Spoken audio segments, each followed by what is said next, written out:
60 লক্ষ নেতাকর্মীর বিরুদ্ধে মিথ্যা মামলা দিয়েছে। আর দিনের পর দিন আমাদের এই নেতৃবৃন্দ কারাগারের অন্ধকার প্রকোষ্ঠে দিনাতিপাত করেছে। আজকে ধরে নিয়ে গেছে, 1 মাস 2 মাস পরে জামিন নিয়ে এসে আবারও আমরা রাজপথে ফিরে এসেছি। আমরা কিন্তু ঘরে ফিরে যাই নাই, কারণ আমরা দেশকে ভালোবাসি। আমাদের নেতা শহীদ রাষ্ট্রপতি জিয়াউর রহমান একজন দেশপ্রেমিক ছিলেন। তিনি আমাদেরকে কিভাবে দেশকে ভালোবাসতে হয় সেটাই শিখিয়েছেন। কিভাবে শহীদ রাষ্ট্রপতি জিয়াউর রহমান দেশপ্রেমিক ছিলেন, ছোট্ট একটি প্রমাণ। উনি সেনাবাহিনীতে কর্মরত ছিলেন, খুব ছোট অফিসার, মাত্র মেজর। তার উপরে অনেক ঊর্ধ্বতন অফিসাররা ছিলেন। যেই মুহূর্তে পাকিস্তানি বাহিনী আমাদের নিরীহ মা বোনদের উপরে, আমাদের নিরীহ জনগণের উপরে 26শে মার্চ কালো রাত্রিতে যেদিন ঝাঁপিয়ে পড়লেন নির্বিচারে, পাকিস্তানি বাহিনী আমাদেরকে হত্যা শুরু করলেন, সেই সময় কোনো আওয়ামী লীগের দায়িত্বশীল নেতাকে বাংলাদেশের জনগণ খুঁজে পায় নাই। তারা প্রাণ ভয়ে কেউ আত্মসমর্পণ করেছে, কিংবা কেউ প্রাণ ভয়ে দেশের বাইরে পালিয়ে গিয়েছে। এই পালিয়ে যাওয়া তাদের সেই 71 সালের অভ্যাস। সেই অভ্যাস থেকেই এই 5ই আগস্ট তারা দেশ থেকে পালিয়ে গেছে। এর আগেও আমরা অনেককে দেখেছি বোরকা পরে পালিয়ে যেতে দেখেছি না? দেখেছি। এই পালিয়ে যাওয়া তাদের নতুন কোনো অভ্যাস নয়।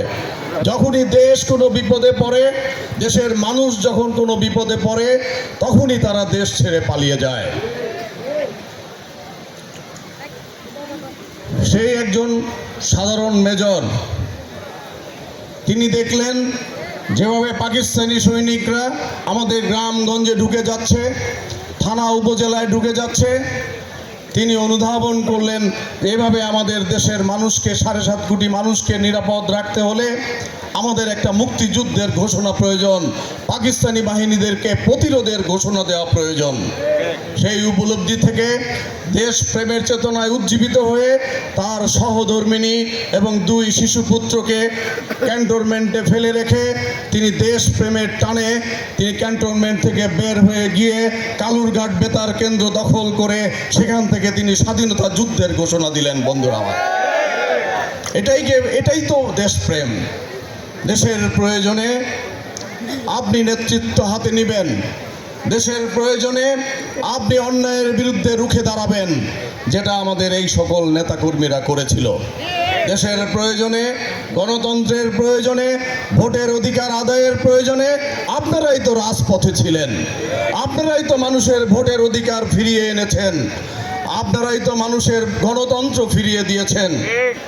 আর আজকে আপনাদের ভোটেই আমাদের নেতা মোস্তাফিজুর রহমান ভূঁইয়া সংসদ সদস্য নির্বাচিত হয়েছে।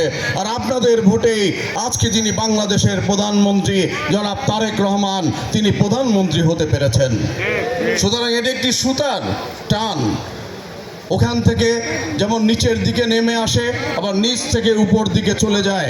এই যে আজকে 200+ সংসদ সদস্য নির্বাচিত হয়েছে বলেই তো, আপনাদের ভোটে নির্বাচিত হয়েছে বলেই তো তারেক রহমান প্রধানমন্ত্রী হয়েছেন। আবার তারেক রহমান বেছে বেছে আমাদের এমপি মনোনয়ন দিয়েছেন বলেই তো, যোগ্য লোকদেরকে এমপি মনোনয়ন দিয়েছেন বলেই তো জনগণ আমাদের নেতাদেরকে এমপি বানিয়েছেন, ঠিক না? তাহলে এটা একটা পরিপূরক ব্যাপার। যাক, এই প্রসঙ্গে আমি আবার পরে আসব।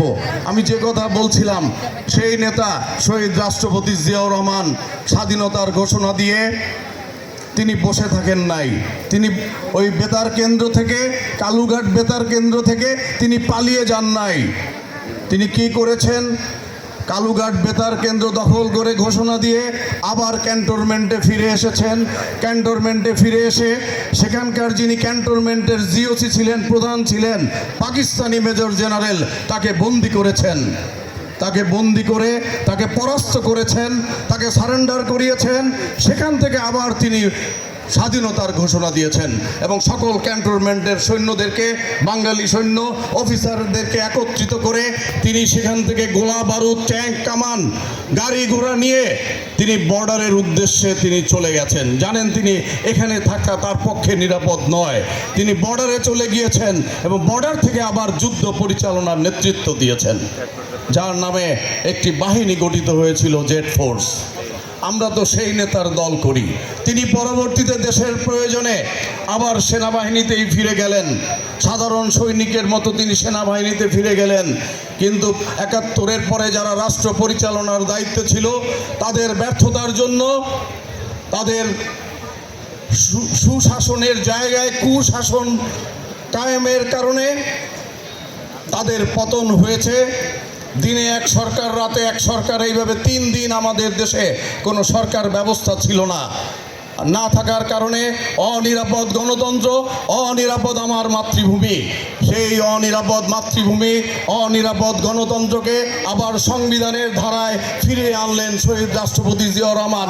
আবারও বেতার কেন্দ্রে গিয়ে তিনি বললেন, ভাইয়েরা আপনারা যে যার জায়গায় যে যার কাজে ফিরে যান, সংবিধান অনুযায়ী দেশ চলবে। এই লোকটা তো সংবিধানকে ভালোবেসেছিলেন, এই লোকটা তো বাংলাদেশের প্রতিটা ইঞ্চি ইঞ্চি ভূখণ্ড মাটিকে ভালোবেসেছিলেন। কাজে এই লোকটার দল করি বলেই তো আমরা দেশপ্রেমিক হতে পেরেছি।